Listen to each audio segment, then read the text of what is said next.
Hello friends. Today I have brought the book for you. So this is our NCERT book, first page. You know very well, The Rise of Nationalism in Europe. This is the chapter that we have been studying. This is the picture that we have already studied, right? Okay, all of these things you have already seen. So here you can find the name of Frederick Soreyu, okay, who just did the painting. Next is we have the all the terms whatever we have studied. We studied absolutist, we have studied utopian vision. Okay, so we have got all these two three things. Then we moved ahead. In the next part we saw nation state and modern state. We saw the difference between nation state and modern state. Then after this we started with a new heading. We saw the French Revolution and the idea of nation. Okay, we took it as a heading, French Revolution. Okay, what heading did we took? We took French Revolution and its impact.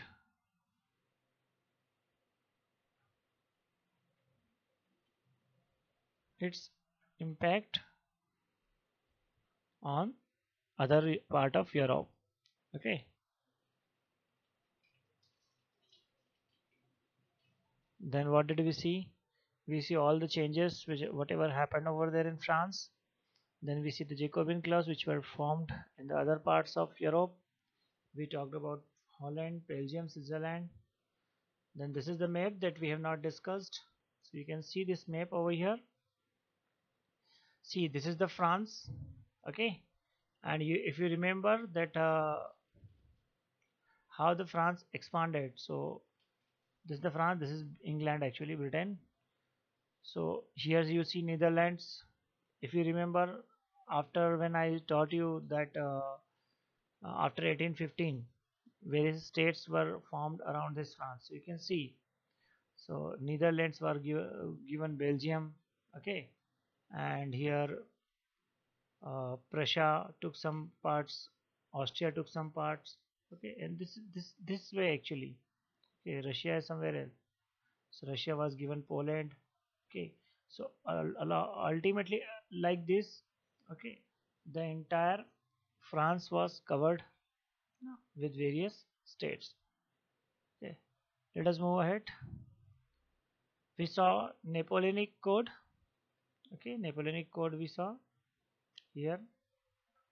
Napoleonic Code we saw. After this, here it is another picture. Okay, this picture tells us about the liberty. Actually, they are trying to plant the tree of liberty. Okay, so they are trying to plant this tree of liberty. It is in Germany basically. Okay, next here you see harbinger of freedom. So the French troops were known as harbingers of freedom. See, look at this picture. The courier of Rhineland loses all that he has on his way from Leipzig. Means when actually this is what, when Napoleon Bonaparte was losing. Okay, so gradually what, after Leipzig, gradually what happened, whatever he has collected, whatever territory he has collected, all those territories started being gone from his hand. The making of nationalism in Europe, this is what we have already studied. We saw that what there were no nation states previously. Then we saw aristocracy and new middle class people. After that we saw that how, what did liberal nationalism stand for. We saw it for the political background. We saw it in economic sphere. Okay, then we saw Zulweri. Okay,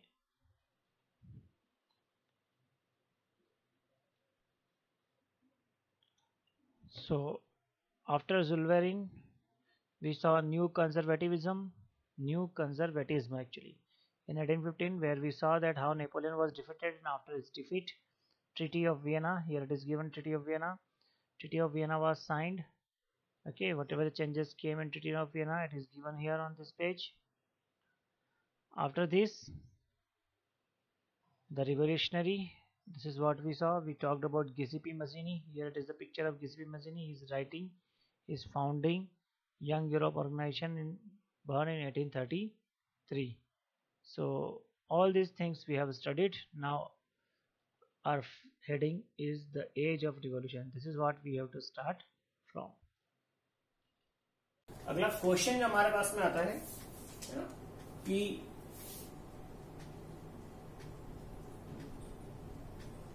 role of romanticism, कि what do you mean by, देखो बहुत सी चीजें आएगी इसमें. Discuss romanticism with reference to the European revolutions, ठीक है, या फिर write about the role of romanticism in making nationalism in Europe. ठीक है, बहुत सी चीज आती है. तो सबसे पहले रोमांटिसिज्म क्या होता है, आप इसकी डेफिनेशन को समझेंगे. ठीक है, तो romanticism was a cultural movement. तो समझते हैं ये कोई टर्म नहीं, ये एक मूवमेंट था. Romanticism was a cultural movement, है ना, to raise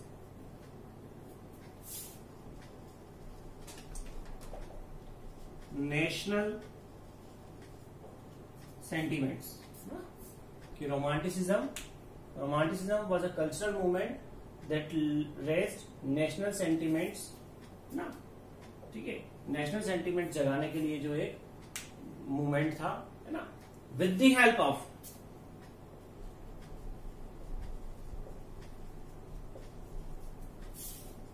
art, music, language and culture. क्या बोला जा रहा है कि जब भैया लड़ाई ना लड़ते हुए हम लोग आर्ट, म्यूजिक, लैंग्वेज, कल्चर, इन सब चीजों की से जो है लोगों के अंदर नेशन के प्रति यूनाइट होने की फीलिंग्स को जनरेट कर रहे हैं, एनकरेज कर रहे हैं, तो हम इसे कह रहे हैं रोमांटिसिज्म. समझ में आई बात, है ना. कहा गया ना, जैसे इंडिया के लिए हम बोले तो हिंदी है हम वतन है हिंदुस्तान हमारा. तो when all people were United with the help of the language Hindi. तो वही बात की जा रही है कि द एज ऑफ रिवोल्यूशन में हम लोग पढ़ रहे हैं रोमांटिसिज्म. तो रोमांटिसिज्म की डेफिनेशन क्लियर होती है हमको. एक नंबर में कई बार डेफिनेशन भी पूछी गई है. खैर ठीक है, इस पर बनता है क्वेश्चन, बड़ा क्वेश्चन बनने के ज्यादा चांसेस होते हैं. तो रोमांटिसिज्म में देखते हैं हम लोग कैसे यूरोप में जो था रोमांटिसिज्म काम किया. सबसे पहले हम लोग देखेंगे जर्मनी के बारे में. जर्मनी को देखते हैं. जर्मनी में नेशनल था ही नहीं ना, लेकिन कुछ कॉमन था जिसकी वजह से जर्मनी एक यूनाइटेड प्रोविंस बनाया जा सकता था, एक नेशन बनाया जा सकता था ना. इसमें जिस व्यक्ति ने सबसे बड़ा रोल प्ले किया उसका नाम लेते हैं हम लोग जोहान गॉटफ्राइड हर्डर. ये भाई साहब जो थे, इन्होंने रोमांटिसिज्म को जनरेट किया, है ना, और उसके लिए इन्होंने काम किया. इनकी थ्योरी पे बात करते हैं. इन्होंने क्या किया, फोक टेल्स, फोक सॉन्ग्स,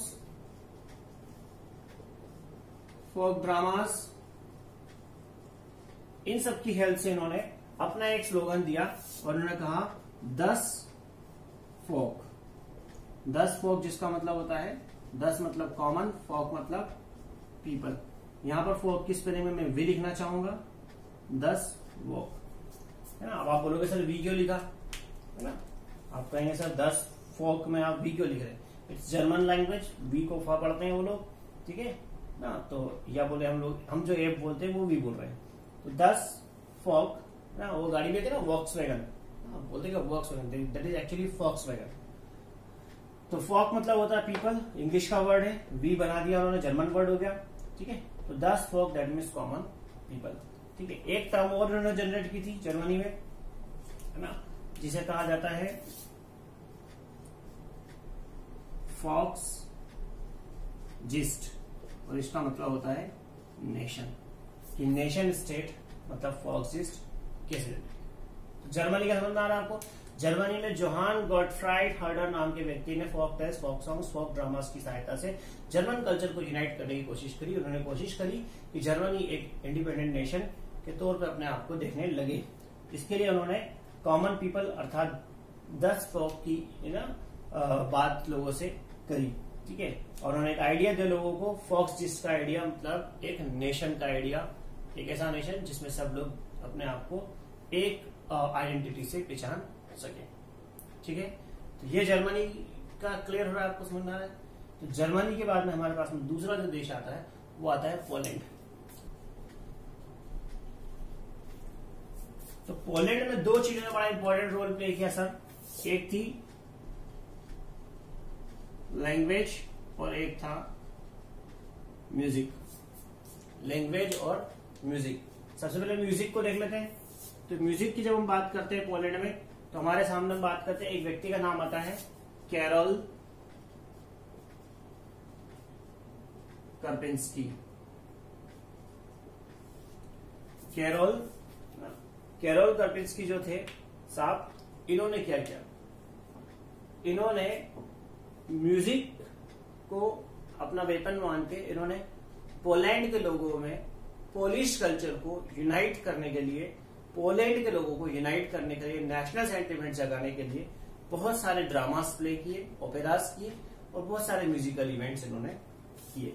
तो ही टुक म्यूजिक एंड ड्रामास। म्यूजिक और ड्रामा की सहायता से इन्होंने पोलैंड के लोगों को एक करने की कोशिश की। अब हम बात करते हैं लैंग्वेज। तो लैंग्वेज के लिए भी बहुत स्ट्रगल किया गया। खासकर हम पोलैंड की बात करें तो पोलैंड जो था उसके ऊपर रूल करते थे ऑस्ट्रिया, प्रशिया एंड रशिया। तो ये 3 जो थे ये लोग पोलैंड पर रूल करते थे, है ना। पोलैंड को टुकड़े टुकड़े करके लोगों ने आपस में बांटा थे या यूं कहे इनके पास जो टुकड़े थे उन्हीं को जोड़ करके पोलैंड देश बनाया गया।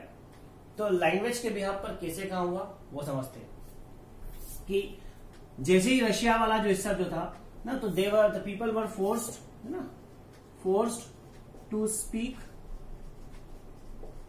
रशियन, है ना, ठीक है, रिप्लेसिंग पोलिश, है ना। तो लोगों को फोर्स किया जाएगा आपको रशियन लैंग्वेज बोलना, पोलिश लैंग्वेज नहीं बोलना, है ना, ठीक है। हम बात करते हैं चर्च में, in churches preaching couldn't be done in Polish, कि पोलिश लैंग्वेज में आप प्रीचिंग नहीं कर सकते। ये बात भी सब आपकी रशिया की गवर्नमेंट ने इम्पोज कर दी, ठीक है। लोग बड़े परेशान लगे, घबराने लगे, तरह तरह के मूवमेंट चलाने लगे, है ना। एक 1831 में देखें आप, फिर यार हमने वही पिक किया जो जुलाई रेवोल्यूशन के आसपास है। 1831 में एक आर्म्ड रेबेलियन भी चली। एक आर्म्ड रेबेलियन जो थी, है ना, लड़ाई स्टार्ट की लोगों ने, है ना, पोलैंड में, जिसको की, है ना, सप्रेस किया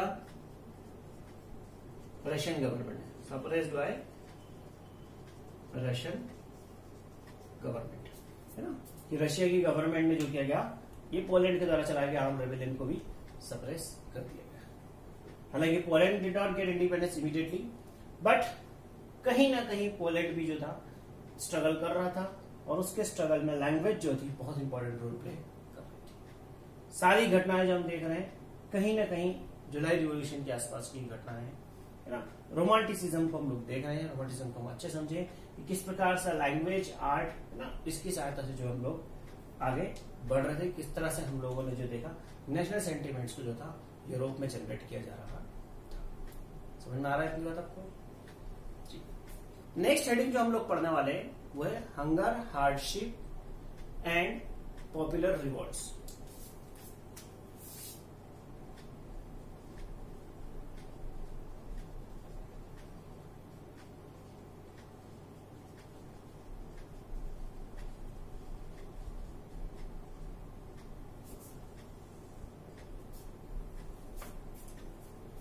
hunger, hardship and popular rewards हम देख रहे हैं इसमें। तो खासकर जो हमको बात इसमें ध्यान से समझनी है ना, वो ये कि इस तरह का कोई क्वेश्चन नहीं आएगा हंगर हार्डशिप डायरेक्टली। क्वेश्चन कैसा आता है, क्वेश्चन 2-3 छोटे छोटे अलग अलग चीजों पर आएगा जो हम समझते हैं, पढ़ते हैं, ठीक है। तो सबसे पहले हम लोग देख रहे हैं हंगर। हंगर मीन्स स्टार्वेशन, है ना, भूख बढ़ जाना, ठीक है। और वो क्यों बढ़ सकती है, उसके बहुत सारे कारण हो सकते हैं ना। सबसे पहला सबसे इंपॉर्टेंट कारण होता है शॉर्टेज, फूड शॉर्टेज, है ना। तो फूड शॉर्टेज के कारण क्या हो सकते हैं, ठीक है, आप लोग लिख रखते हैं ना। तो आप लोगों को याद हो तो फ्रेंच रिवॉल्यूशन में हम लोगों ने पढ़ी थी सब्सिस्टेंस क्राइसिस। हम लोग वहां से बात शुरू करते हैं। सब्सिस्टेंस क्राइसिस अगर आपको याद हो तो क्या थी, है ना। बोले सर पॉपुलेशन बढ़ गई थी, बहुत बढ़िया, है ना। बोले सर पॉपुलेशन ग्रू, है ना, पॉपुलेशन बहुत ज्यादा बढ़ गई। पॉपुलेशन बढ़ने से क्या हुआ था सर, बोले पॉपुलेशन बढ़ने से, है ना, बोले पॉपुलेशन बढ़ने से फूड जो था थोड़ा सा शॉर्ट होने लगा। मैंने कहा ठीक है, पॉपुलेशन बढ़ने के साथ साथ एक चीज और हुई, क्रॉप फेलियर्स, याद है आपको, है ना। जब क्रॉप फेल होने लगी, है ना, तो ये दोनों चीजें मिलकर के बड़ी घटना हो गई। बड़ी घटना कैसे हो गई, है ना, फूड शॉर्टेज। और जब फूड शॉर्टेज आती है ना, जब खाने की कमी आती है, तो फिर हुई प्राइस हाइक।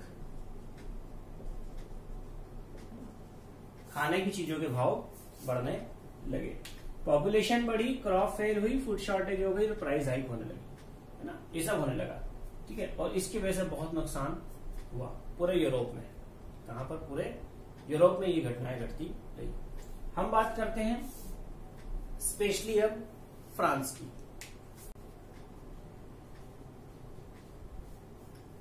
फ्रांस की बात करते हैं हम लोग कि 1848 में, कब, 1848 के फ्रांस में क्या हुआ साहब कि जब पॉपुलेशन बढ़ गई, क्रॉप फेल होने लगी, फूड शॉर्टेज हो गई। ये सारी घटनाएं कब से चल रही थी, सिंस 1830। 1830 से ये कहां पर, पूरे यूरोप में इस तरह की घटनाएं चल रही थी। इन सबको देखते हुए फ्रांस में जब 10-15 साल में जब स्थिति बहुत बिगड़ गई, तो क्या किया लोगों ने ना, पीपल जो थे, लोगों को रोजगार चाहिए था, एम्प्लॉयमेंट चाहिए था, है ना, to seek employment, people force Louis Philippe to flee. क्या हुआ, लोगों ने एम्प्लॉयमेंट की तलाश में इतने परेशान हो गए कि अंततः उन्होंने जो थे, राजा जो थे, वैसे आपके जो हेड जो थे, है ना, कॉन्स्टिट्यूशनल मोनार्की के जो हेड थे लुइस फिलिप, उनको देश से भागने पर विवश कर दिया, मजबूर कर दिया। लुइस फिलिप देश छोड़ के भाग गए साहब, परेशान हो गए, बिल्कुल छोड़ दी उन्होंने, अपनी राजगद्दी छोड़ दी, बड़ी बात हुई, ठीक है। और उसके बाद में फिर क्या हुआ, जैसे ही वो छोड़े, उसके बाद में आपकी जो ये कॉन्स्टिट्यूशनल मोनार्की जो थी,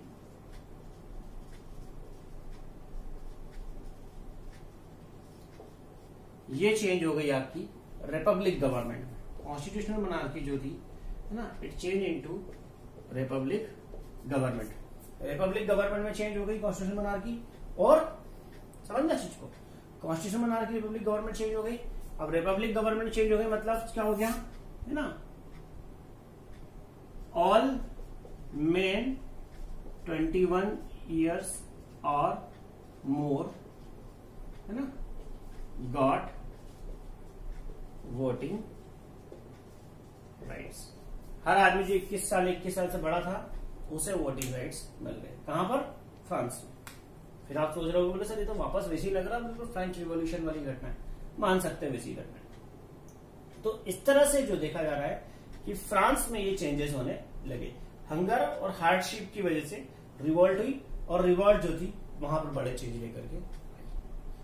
ध्यान रखो, अभी भी महिलाओं को वोटिंग राइट्स नहीं दिए गए। हमारे इधर को मतलब मानसिकता देखें आप लोग, पेट्रियार्चल सोसाइटी, पुरुष प्रधान सोसाइटी की, समाज की, कि women were not given voting rights, उन्हें हमेशा पीछे रखा गया है। इसलिए अगर आज वीमेन आगे निकलती है तो आई अप्रिशिएट, उनको आगे बढ़ने दिया जाना चाहिए, है ना, और हमें उन्हें सपोर्ट करना चाहिए। खैर ठीक है, 1848 में ये सारी घटनाएं घटी। कहां पर घटी, फ्रांस में, ठीक है, कहां पर घटी, फ्रांस में। तो इसके ऊपर कभी शॉर्ट नोट आ सकता है ना, कि right about the hunger and hardship took place in France, ठीक है, या how the constitutional monarchy of France was overthrown, तो उसके ऊपर आप लीजिए, ठीक है। अगली बात है, छोटा सा इसमें इवेंट, एक छोटी सी घटना दी हुई है, आपको याद हो, पेज नंबर 16 पे दी हुई है किस तरह से एक सिलेसिया जगह का नाम है SILE सिलेसिया प्रांत जो था फ्रांस का, उनके कुछ गांवों में 1845 में किस तरह से है ना यहाँ के विलेज में जो कॉटन वीवर्स थे उनकी लाइफ में चेंज आए। थोड़ा शॉर्ट में समझाऊंगा मैं आपको। कॉटन वीवर्स जो थे ये लोग 4 जून 2 बजे है ना इन्होंने कुछ घटनाएं घटी। क्या घटनाएं घटी समझो। ये जो विलेजर्स थे इस हंगर और हार्डशिप की वजह से परेशान हो चुके थे। इनके जो कॉन्ट्रैक्टर्स थे, ये कॉन्ट्रैक्टर्स क्या कर रहे थे, इन कॉन्ट्रैक्टर्स ने जो थी इनको जो वेतन देना होता था या इनकी जो सैलरी होती थी, या हम बात कर सकते हैं कॉटन वीविंग की जो प्राइसेस होती होगी है ना, वो इन्होंने घटाना शुरू कर दी। ये क्या कहने लगे, साहब बहुत समस्या चल रही है, अभी तो बोले बहुत इकोनॉमिक क्राइसिस चल रही है, तो वी कैन नॉट पे यू मोर, इतने में ही करना पड़ेगा काम। चीजें बढ़ती गई, एक हद तक सब लोग सहन करते हैं, उसके बाद नहीं करते। ये सारे कॉटन वीवर्स इकट्ठे होकर के इन लोगों ने कॉन्ट्रैक्टर के घर पे धावा बोल दिया, अटैक कर दिया है ना। 2 ग्रुप में डिवाइड हुए, कुछ जो थे उसके घर में घुस गए, तोड़ाफोड़ी करने लगे। कुछ लोग जो थे जो जहां पर कॉटन रखी होती थी, जहां कपड़ा रखा होता था, वहां चले गए और कपड़े को बर्बाद करना शुरू किया। अल्टीमेटली कॉन्ट्रैक्टर अपने परिवार के साथ भाग गया, कॉन्ट्रैक्टर अपनी फैमिली को लेकर के भाग गया और लोगों को चला उनकी जीत हो गई, लेकिन ऐसा हुआ नहीं। कॉन्ट्रैक्टर वापस आया, आर्मी लेकर के आया और करीब 11 कॉटन वीवर्स को शॉट डाउन कर दिया गया है ना, गोली मार दी गई। तो इस तरह से देखा जाए तो एक बड़ी घटना घटी। कहां पर घटी, फ्रांस में है ना। कब घटी, 1845 में। समझना कौन से महीने में घटी, जून महीने में। और मेरे ख्याल से मुझे ऐसा लगता है कि इसी इवेंट की वजह से ये इवेंट कनेक्ट हुआ होगा। 1845 में फ्रांस के जो राजा थे उनको आखिरकार देश छोड़ के जाना पड़ा, उनको आखिरकार जो है अपनी सीट छोड़ के जाना पड़ा। और इस तरह से देखा जाए तो एक नया सिस्टम ऑफ रिवोल्ट स्टार्ट हुआ फ्रांस से। और डेफिनेटली ईयर्स चल रहे हैं वही 1830 से 1845 के बीच में। मैंने आपको कहा था एज ऑफ रिवोल्यूशन 1830 टू 1848। इसमें एक टॉपिक और है जर्मनी वाला, हम अगले टॉपिक में उसी को लेंगे कि जर्मनी में क्या हुआ, जो जर्मनी देश एग्जिस्ट नहीं कर रहा था वहां पर क्या हुआ है ना। ठीक है, आगे कंटिन्यू करते हैं।